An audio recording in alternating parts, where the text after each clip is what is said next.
Sustainable Parents, Flora McCormick here, and I want to talk to you today about helping children build basically their moral compass. I put out an announcement that I am starting a new article in a local magazine, Ask Flora, sort of a Dear Abby, and asked for questions. What do you want to have answered? And I had about 8 people from different examples basically be asking in this category, saying, I don't know what to do to help my child be more empathetic when they have done wrong.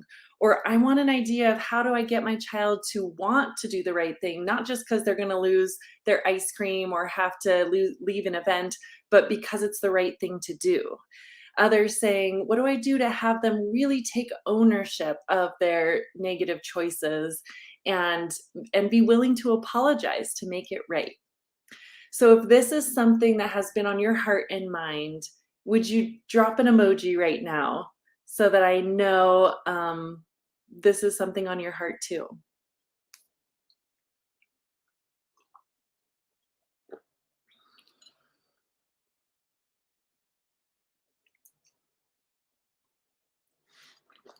All right. And please write in there, what is it that has been the biggest thing that you would like some advice on? How to get them to have more empathy for the way that they've hurt other people. So write the word empathy.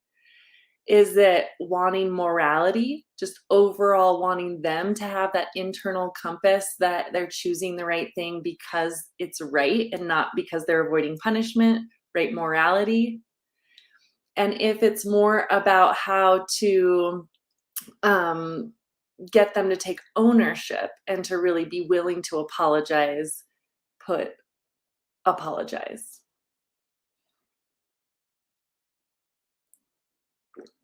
Okay. So here's what I want to give you.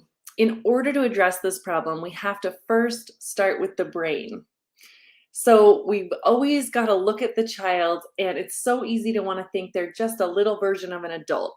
And so a lot of times we get into lecturing, we want them to apologize. It's all about words. And I've been striving really in 2022. I'm going to be talking to you guys a lot about parenting from the neck down. What I mean by that is there's so many other ways that we can help them to be regulated and to understand and to build and to learn the characteristics we want that are not always about lectures. So let's explain. So children 0 to 5 especially, we know from research and Piaget's theories on moral development, are in this like pre-moral stage. Honestly, the truth is they cannot choose. So if we go to like a 0 to 5-year-old and say like, oh my gosh, didn't you know that was going to hurt so and so? And how could you have done that? Look at, how would he feel? How would you feel if you were in his place?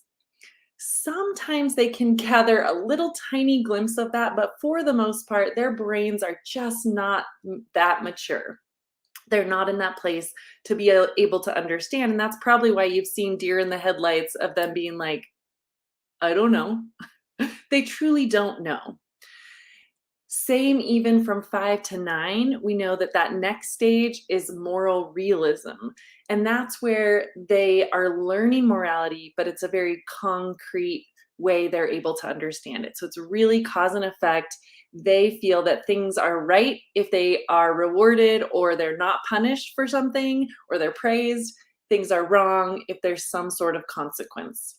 And that is really the capacity that their brain is at to be able to know right and wrong. Is this have this outcome or that outcome? And then not until they're about 9 or 10 do they have the capacity to have what we call the moral relativism stage, which is their brains being able then to take in and understand, oh, the right thing to do isn't just about whether I get caught or not, whether there's a consequence or not. It's about the motivation, the intent. So we'll get there. We will get there.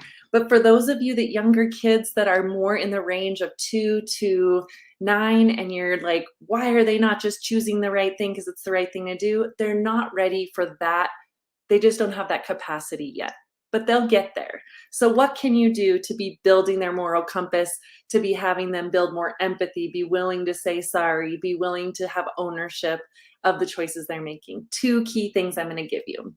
The first is focus on giving really clear outcomes as consistently as you can.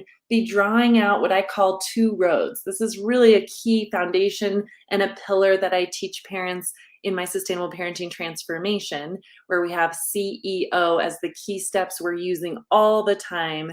And the O is ownership. It's that we have strategies to make sure they're having ownership for their choices so that they're motivated to make new choices. Two roads fits in that category as a way that if a child, is screaming, it's like, hey, you can keep screaming and then I will ask you to leave the table, or you can calm your voice and take a breath and be able to stay playing this game with us. Two roads: the positive choice, positive outcomes, and the sad choice, sad outcomes. I like to think of it as sad, not mad. That really gives them ownership when I say, "Ooh, this will be sad for you if you end up having to leave the table because you choose to keep screaming." So two roads. This can be for young kids. If you're going to throw that truck, it's going to go away. Play on the carpet and it can still be played with. Or older kids, you guys can work this out and keep playing. Or if you're going to keep arguing, we'll turn off the video game. Giving them ownership with two roads. The second key thing that you can be doing to build their moral compass is when something has happened that isn't what you wanted, whether it's they hit someone or that they took something away, they broke something, they said something that wasn't nice. We focus on the key instead. We focus on instead. That's the key word that I want you to think of. I actually think that apologies are not like the most effective thing to be focusing on. I do not force my kids to give apologies because most of the time it's not with the right, real intent or heart felt behind it. And that's something I can't change. I cannot force them to say it with a true, heartfelt sense. What I can really enforce is that they have to have a plan of what they will do differently next time. Instead of hitting, next time, what will you do? Instead of running away, next time we're in a parking lot and I say stop, what will you do?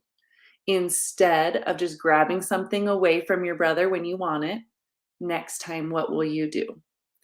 Instead of throwing your cup off the high chair, what will you do?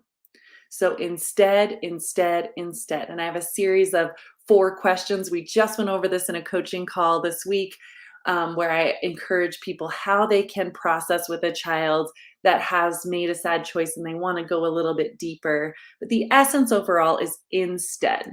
So if you'd like to know more about those additional questions, reach out to me in PM. And also, perhaps you're in a place where you are wanting to dive deeper and having more ongoing mentorship, then I'd love to talk to you about that. This is a key time of year. We just had 2 families join our program this week already, and it's only Wednesday. This is a key time of year where a lot of people are saying, I want 2022 to be different, and I may need, some advice from a parenting coach who has 10 years experience, and I would love to work with you and give you that. So if you're curious, I'll leave a little link here that's a connect form. We can find a time to talk about what it is you're experiencing. No pressure at all, but I'll give you my best suggestions, whether it's a book that I think would help you, or joining my mentorship program, or a different level of support. So great to talk with you guys. I'd love to hear what was the top thing that you got out of this. And if you'd like to connect, let's do so soon. Bye now.